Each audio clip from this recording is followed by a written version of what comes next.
Hello সবাইকে। তো আজকে আবারও একটা নতুন কেকের ডেকোরেশন নিয়ে চলে এসেছি, যেটার ইনসাইড ফ্লেভার স্ট্রবেরি ছিল। তো এটা আমার একটা রিপিট কাস্টমারের কেকের অর্ডার ছিল। তার মা বাবার আজকে অ্যানিভার্সারি। তো তার মা বাবার কিছু সুন্দর সুন্দর ছবি দিয়ে কেকটাকে ফুটিয়ে তোলার চেষ্টা করেছি।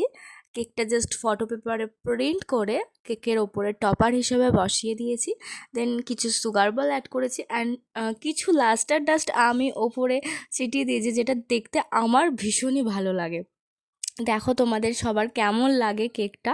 যদি এরকম আরও নতুন নতুন ভিডিও পেতে চাও তো please follow my YouTube channel, and যদি তোমরা ফেসবুক থেকে দেখে থাকো তো please follow my Facebook page and Facebook profile. And যদি তোমাদের কোনো রকম কোনো কোয়েশ্চেন, কোনো রকম কোনো অবজেকশন বা কোনো কিছু কোয়েশ্চেন থাকে তো প্লিজ সেটা কমেন্ট করে জানিও।